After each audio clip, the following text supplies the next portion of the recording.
السلام علیکم ناظرین، اس ایپیسوڈ کے شروعات میں ہم دیکھتے ہیں لطفی یوسف کے ساتھ محل میں آگے بڑھ رہا ہے اور اسے کہتا ہے شہاب الدین پاشا ایک نہایت منکسر المزاج انسان تھے۔ ریاست کے لیے ان کی خدمات کے علاوہ وہ عوام کا بھی بہت خیال رکھتے تھے۔ انہوں نے کئی لنگر خانے اور یتیم خانے قائم کروائی۔ یوسف کہتا ہے آخری مہم سے پہلے انہوں نے فلیے میں ایک یتیم خانہ قائم کرنے کا حکم دیا تھا۔ لطفی کہتا ہے تو کیا ان کے خواب اب ادھورے رہ جائیں گے؟ یوسف کہتا ہے ہمارے سلطان یقیناً ان معاملات کو سنبھال لیں گے۔ لطفی کہتا ہے وہ یقیناً کریں گے، یقیناً وہ سنبھال لیں گے، لیکن ہمیں بھی کچھ ہاتھ بٹانا ہوگا۔ ہمیں اپنی جیب سے کچھ مدد فراہم کرنی چاہیے۔ میں نے اپنی تدفین کے لیے کچھ رقم بچا رکھی ہے۔ وہاں والے سلطان اس کی باتیں سننے لگ جاتے ہیں۔ لطفی مزید کہتا ہے اور توقات میں میری کچھ دور دراز زمینیں بھی ہیں، مجھے چاہیے کہ انہیں فوراً بیچ دوں اور یتیموں کی ضروریات پوری کروں۔ یوسف خوش ہوتے ہوئے کہتا ہے آپ بالکل درست کہتے ہیں۔ سلطان کو دیکھتے ساتھ ہی وہ دونوں ادب سے کھڑے ہو جاتے ہیں اور سلطان کہتے ہیں جو لوگ آپ کو دیوانہ کہتے ہیں لطفی، اگر وہ سن لیں کہ آپ بلا جھجک اپنی ہر چیز قربان کر رہے ہیں تو وہ بے حد شرمندہ ہوں گے۔ کبھی بھی اس قوم کو شکست نہیں دی جا سکتی،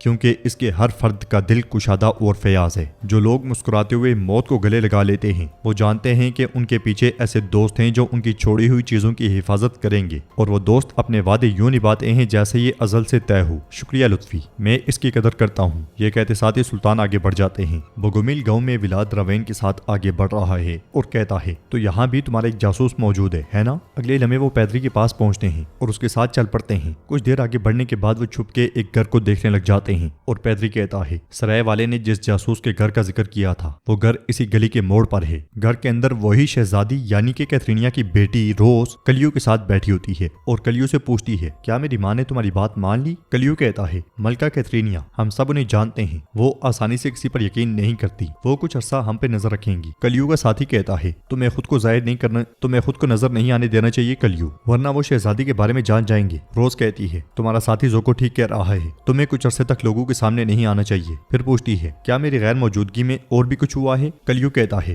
بادشاہ سٹیفن، وہ بھی پوپ سے ملاقات کے بعد واپس آ چکا ہے۔ شہزادی کہتی ہے میں نے سنا ہے اب بوگومیلوں کے لیے زندگی مزید مشکل ہو جائے گی، تم نے گاؤں سے فصلیں نکال لی تھی نا؟ زوکو کہتا ہے جی ہاں، ہم انہیں پہاڑوں کی غار میں لے گئے ہیں، اور ایک اہم بات، گزشتہ رات محل میں ایک عثمانی پاشا قتل کر دیا گیا اور ولاد تیپش واپس آ گیا ہے۔ روز حیرانگی سے کہتی ہے تم اتنے بے چین کیوں ہو زوکو؟ تم اس معاملے کی چھان بین کیوں کرتے جا رہے ہو؟ تو زوکو کہتا ہے تاکہ بے نقاب ہونے سے بچا جا سکے۔ روز کہتی ہے تم نے باہر بچوں اور بوڑھوں کو دیکھا ہے نا؟ اصل مسئلہ وہی ہے، نہ ہی عثمانی اور نہ ہی میرے بھائی کی گندی سیاست، مجھے ان سے کوئی سروکار نہیں، اب مجھے چلنا چاہیے، جو میں نے کہا اسے یاد رکھنا۔ یہ کہتے ساتھ ہی شہزادی چلی جاتی ہے۔ باہر ولاد کہتا ہے یہ جگہ اس وقت بری ہوئی ہے، اندھیرا ہوتے ہی اسے قتل کر دینا۔ دراوین پوچھتا ہے اور تم؟ جواب میں ولاد کہتا ہے میرے بارے میں ابھی طے نہیں ہے دراوین۔ شہزادی کو جاتا ہوا دیکھ کر ولاد کہتا ہے شہزادی روز؟ دراوین پوچھتا ہے یہ اس ملعون بوگومیل گاؤں میں کیا کر رہی ہے؟ ولاد کہتا ہے معاملہ بہت الجھ چکا ہے، فی الحال صرف نگرانی کرو، اگر کچھ ہوا تو مجھے خبر کرنا، آنکھیں کھلی رکھو کماندار۔ یہ کہتے ساتھ ہی ولاد چلا جاتا ہے۔ ناظرین اس کے بعد ہم دیکھتے ہیں کہ اسلامبول میں سلطان زگنوس پاشا کے پاس بیٹھے ہوتے ہیں اور اس خنجر کو دیکھ رہے ہوتے ہیں جو انہوں نے شہاب الدین پاشا کے لیے بنایا تھا۔ ساتھ کہتے ہیں شہاب الدین، وقت آنے پہ وہ خیانت کو دل میں خنجر کی طرح پیوست کر دیتا اور وقت آنے پر صرف اپنی تلوار کے ساتھ سوار ہو جاتا۔ بزدلوں کی تیز کی ہوئی تیغوں نے اسے ہم سے چھین لیا، اب خنجر بھی اور تلوار بھی میان سے نکلے گی۔ جب تک تلوار میان سے نہ نکلے نہ تو کافر کا دم گھٹتا ہے اور نہ ہی ظالم کی آواز خاموش ہوتی ہے۔ محمود پاشا، کیا بہادر پاشا کی طرف سے کوئی خبر ہے؟ تو محمود پاشا کہتے ہیں آپ کے حکم کے مطابق ہم نے والی صاحب کے ہاتھ فرمان بھیج دیا ہے۔ ہم نے کہا معاملہ صرف بوگومیلوں تک محدود نہیں بلکہ پس پردہ موجود امور کی بھی باریک بینی سے تفتیش ضروری ہے۔ سلطان زگنوس پاشا سے پوچھتے ہیں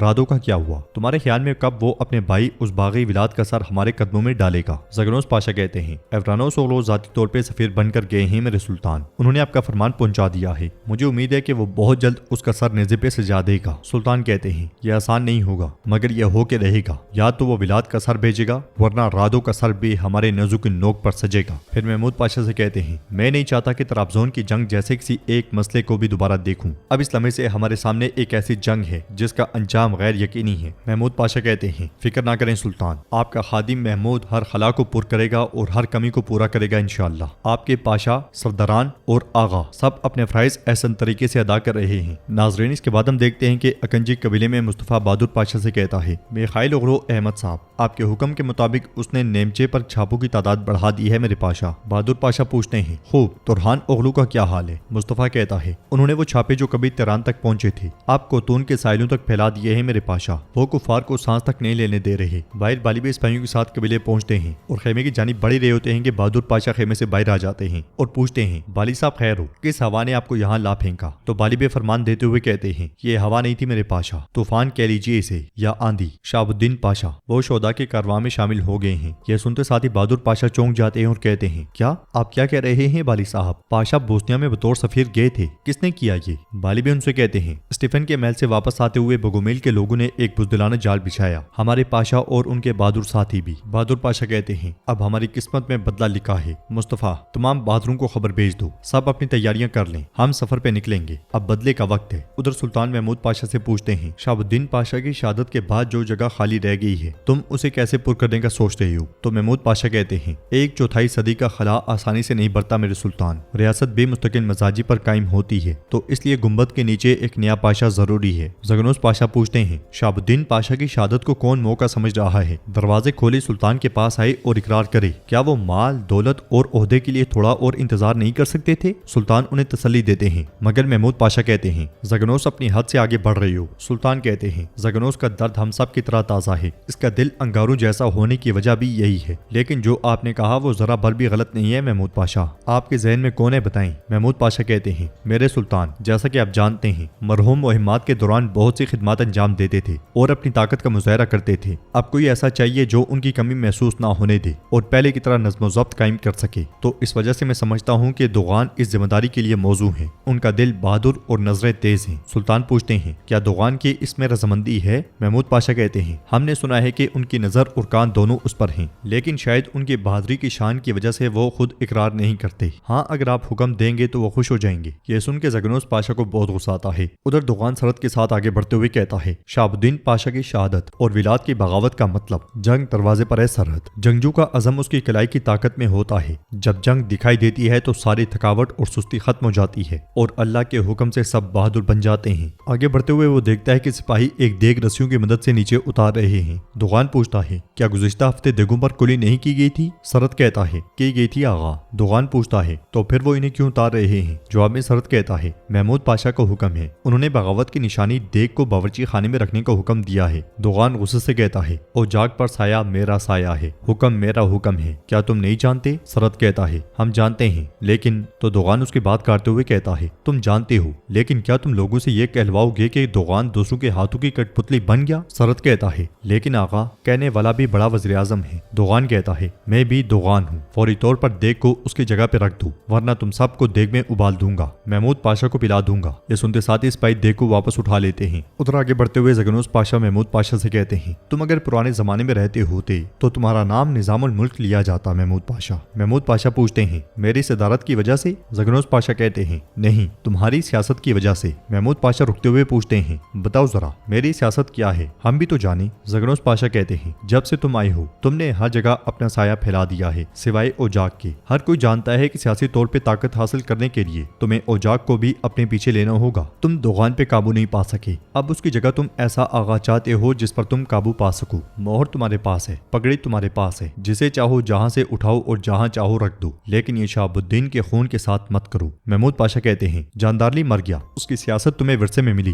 اور مجھے تم نے نشانہ بنا لیا ہے، پاشا ایسا مت کرو۔ وہ جانے لگتے ہیں کہ زگنوس پاشا کہتے ہیں، چونکہ تم نے جاندارلی کا ذکر کیا تو اوجاگ کی مدد لینے والے جاندارلی کا دور کیسے ختم ہوا؟ کیا تم چاہتے ہو میں بتاؤں؟ محمود پاشا کہتے ہیں، میں نہیں چاہتا، جاندارلی کا دور محمود کے آنے پہ ختم ہو گیا، شیر کے مقابلے میں شیر، میں اپنے سامنے کوئی ایسا شیر نہیں دیکھتا جو میرا دور ختم کر سکے۔ یہ کہتے ساتھ ہی محمود پاشا چلے جاتے ہیں۔ بوسنیا کے قلعے میں پیدری ولاد سے کہتا ہے، ملکہ کیترینیا، تمام کیتھولک اس کی عزت کرتے ہیں، اس کی سوتیلی بیٹی بوگومیل کیسے ہو سکتی ہے؟ تو ولاد کہتا ہے، ہر خاندان میں ایک زہریلا پھول ہوتا ہے پیدری۔ پیدری کہتا ہے، اس کی ماں تمام بوگومیلوں کو مارنے کے لیے بے چینی سے انتظار کر رہی ہے، لیکن وہ اس بات سے بے خبر ہے کہ اس کی سوتیلی بیٹی بوگومیل ہے۔ اب اس صورت میں کیا شہزادی بھی مر جائے گی؟ جواب میں ولاد کہتا ہے، فی الحال نہیں، وہ لڑکی اس کھیل کے لیے ہمارا سب سے بڑا مورا ہے جو ہم کھیلیں گے۔ پیدری کہتا ہے،